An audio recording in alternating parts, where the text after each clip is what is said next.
We're about to watch two videos that are maybe going to make you want to drink. So you should definitely join the Allison Wine Club. We'll get to that in a second. The first video we're going to watch is Bill Gates recently telling CNBC how to make it. This is CNBC's series on how to become a success per the advice from people like Bill Gates. And Bill Gates says the number one unsolvable problem, facing today's young people, you guessed it, it's our favorite word, misinformation. How to deal with misinformation. He says we punted it to the younger generations. And Bill Gates, keep in mind, this is a guy who has fingers on world health and AI and all kinds of computer system related technology. The thing he can't figure out how to solve is misinformation. And so he is putting a lot of thought and effort into it. And then we're going to watch a video that John Kerry is saying something similar and says the First Amendment is a roadblock to dealing with this problem. He says that at the World Economic Forum. So it's going to be a fun show. Like I said, you might say, am I already drunk or do I just need a drink? Well, I don't know what time it is where you are, but it's always a good time to sign up for the Allison Wine Club. AllisonWinePromo.com. You'll get six bottles of wine you cannot get anywhere else. And why would you want to? These are limited edition wines. They come from small family operations in very remote parts of the world: Chile, Italy, Spain, France, Argentina. Used to be just Argentina, high altitude. And some of these are from extreme altitude regions, 6,000 to 9,000 feet. They were all selected for the type of food products that I really like, which is clean production, no artificial dyes, no flavoring, nothing like that. A lot of these use natural fermentation processes, and they're just really good. You really like them. You can use them as gifts. If you're not a wine drinker, sign somebody up for the club, or sign up for the club and then always have a great bottle of wine, which supports the opposite of what we're talking about today, which is dealing with misinformation, because this will help you support the flow of information. And maybe someday we won't have to talk about misinformation anymore. I don't know. So today, let's go back to the video. We're going to watch Bill Gates first, and then we'll go to John Kerry. Again, this is from CNBC, and I'm only showing the end, which is the last minute and a half of the video. The first part, he just talks about developing computer technology and how he worked way too hard. He wishes he had taken more vacations. And I don't know, maybe if he had gotten out more, he'd have different views on some of the stuff that he currently believes about what we should do, public health and whatnot. But the end is basically, okay, what is the big conundrum facing people like Bill Gates, who have solved some of the world's biggest problems? And Bill Gates is like, yeah, it's just the spread of misinformation. So let's start this and see what he has to say. Let me know if you can't hear it.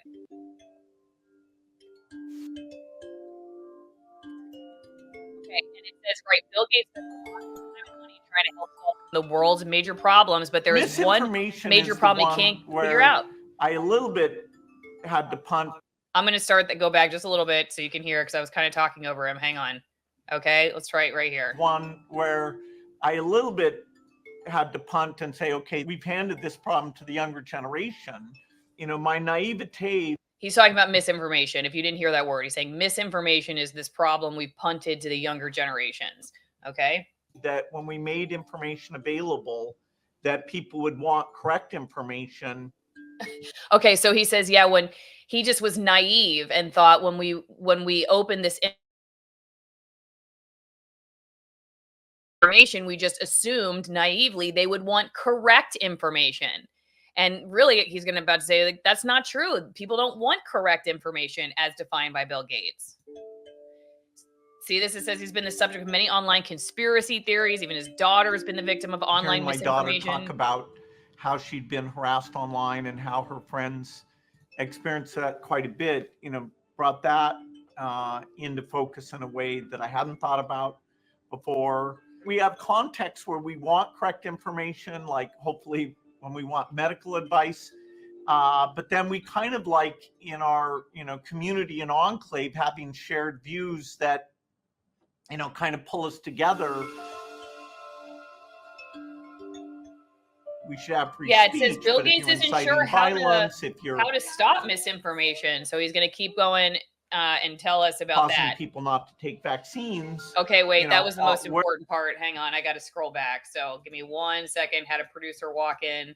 Let me see if I are can those get us boundaries back that here. even Okay, kind of like in here we our, community and enclave, having shared views that, kind of pull us together. go. Okay, yeah, not sure how to stop the spread of We should misinformation. have free speech, but if you're inciting violence, if you're causing people not to take vaccines, where are those boundaries that even Whoop. the U.S. Should, have rules? And then if you have Okay, so did you hear that? So he's saying if you're inciting violence or you are telling people not to get vaccines, then there should be rules.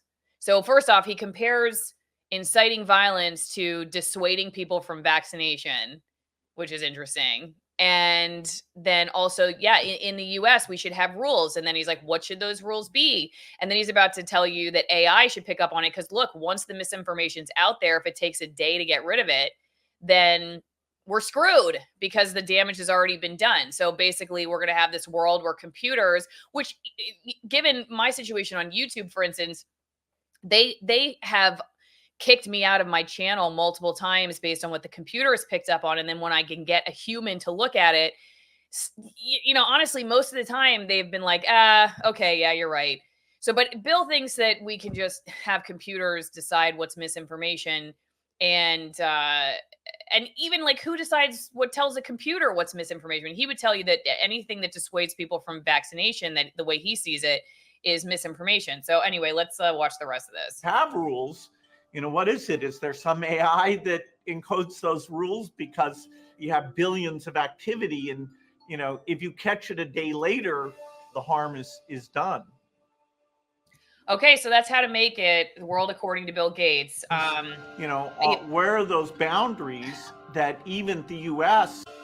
See, I want to watch this one more time so you really hear it. We should have free speech, but if you're inciting violence, if you're causing people not to take vaccines, where are those boundaries that even the U.S.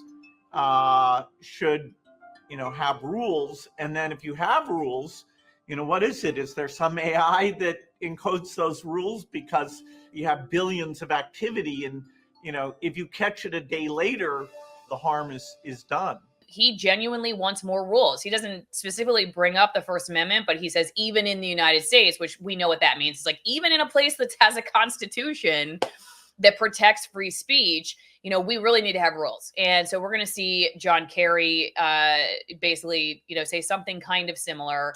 He doesn't reference vaccines, but he basically says that the First Amendment is essentially a roadblock. Now, okay, in good faith, some people have seen this video recently. A lot of people are reporting on this video of John Kerry, and they're like, well, he may have just been saying, yeah, it's a roadblock to controlling information and building consensus. That's his biggest concern, consensus. They need to have consensus. We used to easily build consensus in the United States, meaning we used to easily have a bunch of stormtroopers that did what we said. And now it's like we can't build consensus anymore. So he's very concerned about that. Colin Wright put this up. I've seen a lot of news articles about it. I don't know exactly when the World Economic Forum recorded this video. I do know the Bill Gates one was just from a few days ago, at least according to CNBC. It was posted on Friday, September 20th. Friday, September 20th. So what was that, like a week or so ago? For the Bill Gates one. This one, I don't know when this came up with John Kerry. Let me know if you can't hear it. Okay, here we go. Anguish over social media is just growing and growing and growing. And it's part of our problem, particularly in democracies, in terms of building consensus around any issue. It's really hard to govern today. You can't, there's no, the referees we used to have to determine what's a fact and what isn't a fact, are kind of, been eviscerated to a certain degree. And people. Okay, so the first thing is it's hard to govern today because the referees have been eviscerated. So what does that tell you about the way that John Kerry looks at what governance is? that the people who have ultimately been able to control the flow of information and control the way we think are no longer in control. But that's how they look at governance. Isn't that fascinating? I mean, it's like I don't know if it's a slip of the tongue or he's just proud of that. But increasingly in this video, you're going to sit back and say, wow, he has a very authoritarian minded way of looking at governance, to think that the reason we succeeded in the United States is because we were more easily able to control people before the last 20 years. And now we can't control people anymore. We can't control their minds as much anymore. And quote, democracy is thereby falling apart. But it sounds like to me that authoritarianism is falling apart and they just don't like it. Maybe I'm missing something here. People go and that people self-select where they go for their news or for their information. And then people self-select where they go for their information. This is terrible. And you just get into a vicious cycle. So it's really, really hard. You get into a vicious cycle. They don't just watch our government broadcasting. Much harder to build consensus today than at any time in the 45, 50 years I've been involved in this. And yeah, okay, so like 50 years in government. I mean, first off, can you even imagine working in government for 50 years? I mean, maybe there are people watching this. Please tell me what it's like to work in government for 50 years. But he looks like in government, it's like the goal of government is to build consensus among the people. All right, that's one goal, is to like get everybody on board with something and then just push it through. Like do what the government wants to do, and then whatever you want to do, try to get everybody on board with it. And now they can't, because there's just so many voices out there and people are self-selecting. They can just go wherever they want. There's a lot of discussion now about how you curb those entities in order to guarantee that you're going to have some accountability on facts, et cetera. Okay, yes. Yeah, so how do we curb these entities, these other voices out there, so that we have accountability for facts and misinformation? If people go to only one source and the source they go to is sick and has an agenda and they're putting out disinformation, our First Amendment stands as a major block to the ability to be able to just hammer it out of existence. So okay, yeah, so the First Amendment stands in our way. Did you hear though what he says? If the source they're going to is sick and wrong and pushing out disinformation, I mean, what does that sound like to you? Does the government ever do that? I mean, does the government ever get it wrong, where they are like sick and twisted and pushing out disinformation and trying to get us to do something that's bad for us? I mean, really, like, one of the most bewildering, mind-blowing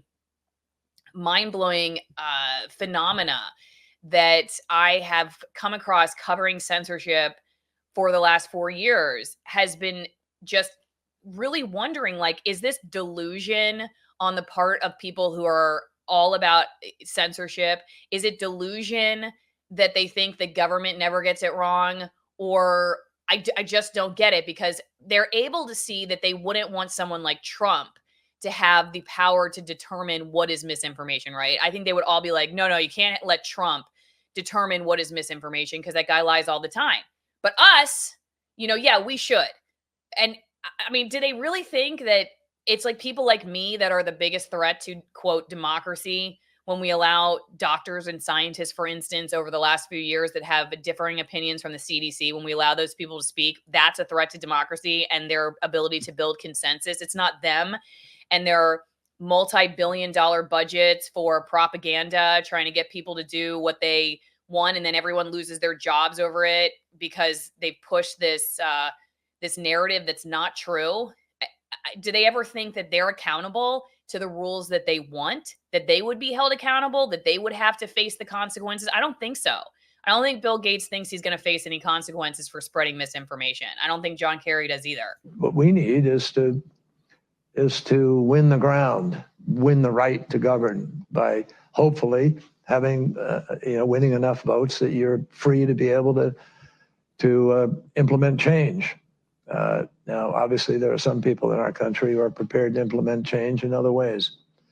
And so that's you're really questioning dangerous. Really if democracy can survive unregulated social media? I think democracies are very challenged right now and have not proven they can move fast enough or big enough to deal with the challenges that we are facing.